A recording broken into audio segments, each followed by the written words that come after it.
Hey gang, welcome back to System Breakdowns. As always, I'm Greg Koval, and today we're going to be doing the system breakdown of Khamzat Chimaev. He is easily one of the most requested fighters I get, so it was exciting to be able to finally break this guy down. I did go back and watch not just his UFC fights, but all his fights in other venues as well, multiple times to really get a feel for how this guy works. Because he has some really advanced stuff, but he also has a very clear system that is worth studying. So I hope you enjoy it. Stay tuned for the breakdown of Khamzat Chimaev. Okay, so first of all, this is going to be a little bit of a shorter video. He has a very specific intention that he does, and so there's not as much deviation as you'll see with some other fighters, but he's a very objective-based fighter is what he is.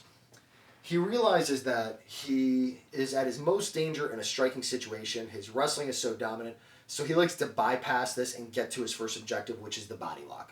More particularly, what he likes is a body lock where he's got far side control on the hips, his head's underneath, and he's got a half back position so that his right foot is between their legs and he's able to just have good solid hip control while simultaneously being half back. This is the position he is seeking. So, what does he do to get there? A lot of grapplers like to blitz early on, and he does do this as well. Juliana Pena is a good example of somebody who likes to blitz and get to a clinch because she knows that that's where she can get somebody down and use her grappling. What Khamzat Chimaev does is one of three different types of entries. And what they all do is pretty much the same thing, where they're going to get him to a double leg, to threaten the double leg, come underneath, and as guys start to sprawl out and start hipping back, he comes up to the body lock. Remember, this is his end game. He wants to do whatever he can get to get to this body lock on the half back and start controlling from here. It's a very safe position for him that he can break you down and get into a very dominant position. If he could do this, he runs no risk. If he hangs out in striking, especially if he gets a good disciplined striker, which I have not really seen him up against yet, if he gets a good disciplined striker, he could be in some trouble. So he wants to bypass all that. He's not messing around with that. So he knows that he's also got an intimidation factor on his side, and because guys are a little bit scared of him, and he pressures forward so aggressively, this also helps. So what does he do to get there? The first thing that he'll do is he'll throw a cross, and then as he throws a cross, the back foot will follow. He'll come in for his double leg, and as he comes up, he gets to his body. One of the things I've also seen him do is as he throws the cross and this foot steps forward, if they start to defend this, he'll come around the other side. And I don't, because Christmas has taken over my living room, I don't have a lot of space. And also, I'm not as good as Khamzat Chimaev. But essentially what he does is he comes here and he pushes off of this foot to now go to the far side and start going for that far side double leg. And he does this to come all the way around to turn the corner and drive into them sideways, which is way more dangerous. And then if they defend, he's right where he wants to be. The second way he'll enter is with a roundhouse kick. He'll go high to midsection roundhouse kick, step down into his double leg. As they defend, comes up to the body lock. He goes for the double leg first because that threat forces people to expose themselves by getting their hips back. They might start doing overhooks, getting underhooks, starting to pry the head back and stuff like that. And as they do this, he comes right up to where he wants to be. Essentially, they give him the posture that he's looking for, so by threatening the double leg, he's more able to get to the body lock.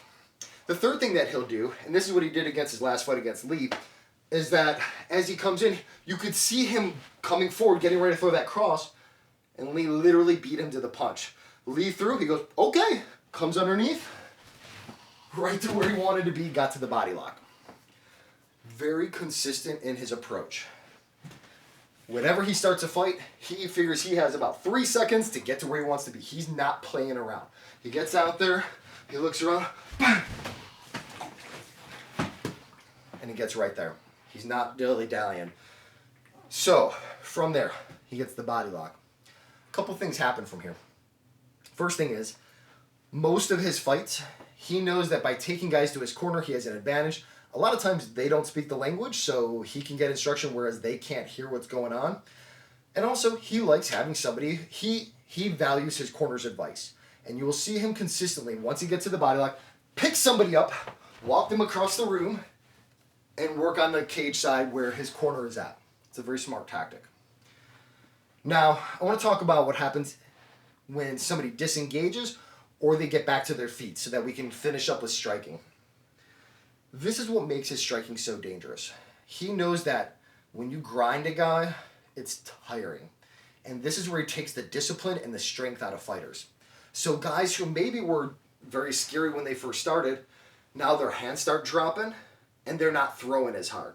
Whereas this guy has energy for days. So what you'll see him do is blasting heavy leg kicks to get them thinking about it, get their hands down, really scare them a little bit. And also, they're powerful. They hurt. He kicks hard. You could hear this slapping noise like a wet towel. It's brutal. Then, as their hands start coming down, this is where you start seeing knockout shots. And this is what he's looking for.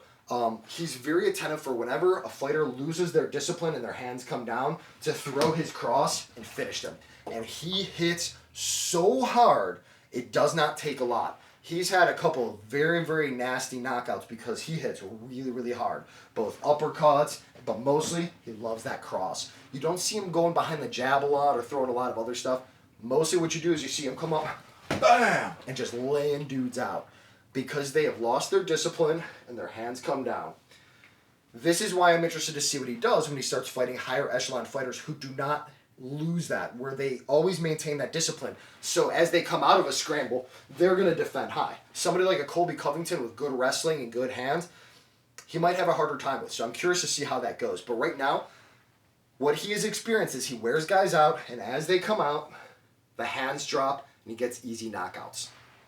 So that's a big part of it. But also, from a defensive standpoint, what he does is he stays on the outside because guys are afraid to engage, and they might throw a jab or stuff like that, but he stays to the outside, throws his kick, comes in, blitzes forward, gets his punch. Once again, he disengages so he can set himself up for either the takedown or to get that heavy punch. Meanwhile, if they do throw on him, he's already on the outside. They've lost a lot of their power because they're tired. And so when guys do get back to their feet, he's not as threatened. He can take a little bit more time from here. And this is why he gets solid knockouts. Now, let's get back to the takedown game. Most of the time what he's looking for is, like I said, he's getting this half back.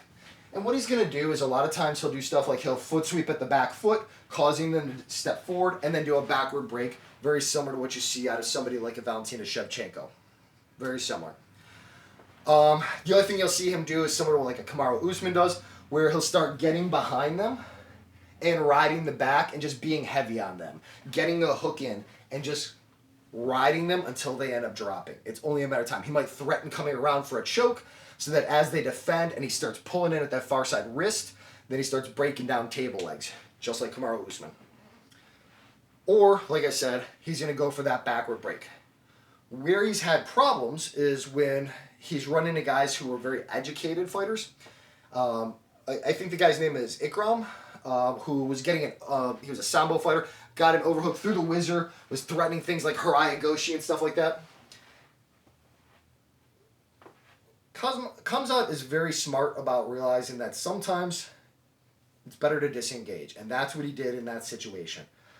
If he feels like he cannot get the position he wants, no problem. He will disengage because he's already wearing this guy out a little bit, and he's going to threaten them, come in hard, and then go right back to what he wants. So sometimes you will see this where he'll get to a position that you can tell if he is not utterly dominant in, he'll disengage. He's totally cool with that. He'll try to get to where he wants to be, but eventually, if it doesn't happen, he'll break off. He does the same thing on the ground, too. There's been some guys that he's ended up inside of their guard, and they were very good grapplers. And he goes, you know what? I'm going to stand up. No problem. Most of the time, that's not what he does. But there have been times where he's comfortable standing back up because he wants total dominance in a position. So if he feels even a little bit of a threat, he doesn't feel like he has to stay there because he is so much better than them in so many areas. Why put yourself in a 10% risk in this area when you can go to this area where you have 0% risk? And that's what he does. Now, from the ground, once he breaks guys down, far side wrist control, near side hook. That's what you're generally going to see out of him. He's going to come across, he's going to get a hold of that wrist, sometimes a 2-on-1, but at least getting that far side wrist control. And then here, he's going to hook the leg, and he's going to ride you, and it's going to be a bad day for you. And he's very dedicated to this far side wrist because it causes you to not be able to turn away. It makes you essentially stuck there. Couple other things you'll see from him. A lot of times if he lands in a half guard, what you'll generally see him do is essentially he's going to go hips high, bring his hips back, step over, and he's going to ride the hips, get a hold of that wrist control, start threatening a choke, and then as you start to defend out, he throws bombs, and then as you turn away, he goes back to the choke. As you turn back in, he throws bombs. It puts you in a dilemma where it's either you're eating shots or you're being threatened. That's one of the things that he likes to do a lot. Same thing from closed guard. If he ends up in somebody's closed guard, what you'll see him do is a near side, inside, like he'll get his knee on top of the thigh, not quite like a knee slide, but more of an inside knee just to post this leg down. And then he goes real high with his hips. And as guys start getting butterfly hooks, he steps over and now he's on that hip ride a lot. A lot of times what you'll see him do also is he likes the side control to get to like a half back where he steps over almost like you're going for like a bow and arrow choke. He'll go to that position a lot and do similar to like a gift wrap where he'll control the wrist and then he'll threaten in here and stuff like that, get the far side wrist control, start throwing bombs. And what he does is he ping pongs guys back and forth into dilemmas where they're constantly in bad situations and he's just surfing on top of them, riding this wave. So he'll either ride to a side control, you get their hips back inside and they get a hook, and he rides it back and he gets into a mount. And he does this back and forth. If he happens to go to a half guard and they recover back, no problem. He's throwing bombs, getting them distracted, and then he goes hips high. As they start to butterfly hook, he comes back over, and he's back where he needs to be.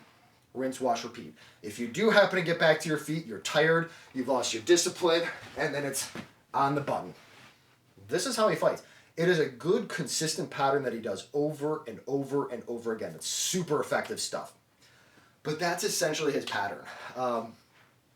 That being said, just because it's easy for him to repeat, it's because he's such a high-level wrestler. It doesn't mean it's something that anybody could go in there and just duplicate. This is a very, very advanced system because his wrestling is so good that he can make adaptations as needed. He's got a very quick shot. He's very consistent at getting what he wants. But what I really want to point out is if you do have a dominant wrestling game, you need to build your system around that. And that's what Khamzat has done. It doesn't hurt that he hits guys and he floors them because he hits so hard that, that's a really nice attribute to have.